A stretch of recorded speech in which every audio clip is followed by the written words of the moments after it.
Sir சொன்ன மாதிரி மாற்றம் ஒன்றே மாறாதுன்னு சொன்னாங்க. அதனால மாறிக்கிட்டே இருக்கும். ஆனா இலக்கணம்ன்றது வந்து ஒரு ஏற்கனவே வந்து வாழ்ந்து அந்த ஒரு முறைப்படி அதை வந்து எடுத்து வச்சிருக்காங்க. அதை ஃபாலோ பண்ணி தானே வாழ்றோம். சோ இத கருத்து சொல்றதுக்கு இலக்கணம் மாறுதோ இலக்கியமானதோ பேசுங்க பேசுங்க. அது இலக்கியமே தான் மாறுது, வாழ்வியலா மாறுது. அதே மாதிரி மக்களில் என்றால் மொழி இல்லை, அதனால் மக்களின் வாழ்வியல் தான் தமிழை காப்பாற்றுகிறது அப்படின்றது நீங்க சொல்லிட்டு இருக்காங்க. ஆனா இலக்கணம் இருக்கிறதுனால தான் நீங்க அதை ஃபாலோ பண்ணி தர பண்ணீங்க. Okay sir. மரம் வளர வந்து வேர்கள் அவசியம். ஆனா அந்த விதையை வந்து அடுத்த இடத்துக்கு போடுற அதுதான் அது மரம் வளரும். அதே மரத்திலேயே நம்ம எதுவும் பண்ண முடியாது. அதுக்கப்புறம் அது அடுத்த மரம் வளர்ந்துள்ள அதனால விதையா போனோம் அப்படின்னா ஆல்ரெடி நம்ம போட்டு வச்ச அந்த இதை மேற்கொண்டு தான் நம்ம அதை பண்ண முடியும்.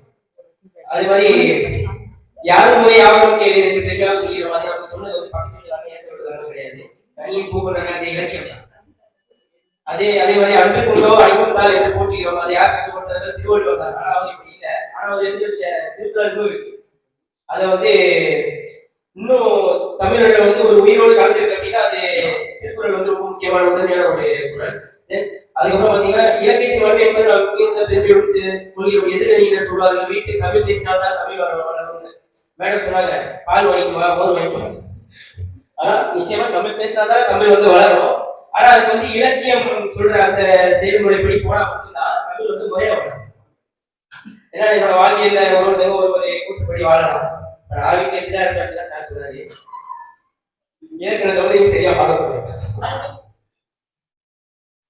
அப்புறம் வந்து நம்ம தாத்தா பாட்டிலாம் எப்படி வாழ்ந்தாங்கன்றது நம்ம அப்பாக்கெல்லாம் தெரியும். ஆனா எங்களுக்குலாம் தெரியாது. அவங்களோட ஃபைனல் ஸ்டேஜ்ல தான் நாங்க அதை பார்க்கறோம். ஆனா அவங்க வாழ்ந்த வரலாறு வந்து அவங்க சொல்லும் போதுதான் தெரியுது. நாங்க நேர வாழ்வியல்ல பார்க்கல. ஒரு அந்த காலத்துல எப்படி இருந்தாலும் இலக்கணம் எப்படி சொல்லுதோ அதே மாதிரி நம்ம அப்பா அம்மா சொல்லிதான் நமக்கு தெரியும் அவங்க எப்படி வாழ்ந்தாங்க, எப்படிலாம் அவங்க என்னெல்லாம் சாதிச்சாங்க, என்னென்ன பண்ணாங்கன்றது. அதுக்கு அவங்க எப்படி ஒரு ரெக்கார்ட் வச்சிருக்காங்களோ அதே மாதிரி தான் இலக்கணம். ஒரு நிமிஷம் சார், இன்னும் ஒரு நிமிஷம் தொல்காப்பியமும் திருக்குறளும் சிலப்பதிகாரமும் இன்னும் நம்மை வழிநடத்துகின்றன. அதனால்தான் தமிழ் மொழி மட்டுமல்ல இலக்கிய நாகரிகம். தமிழுக்கு உலகம் தலைவலிக்கிறது எதற்காக? நாம் தமிழில் பேசுகிறோம் என்பதற்காகவா? நாம் உலகிற்கு கொடுத்த இலக்கிய பொக்கிஷங்களுக்காக. எனவே வாழ்வியல் தமிழை உருவாக்கலாம். ஆனால் இலக்கியம் தான் தமிழை நிலைநிறுத்தும்.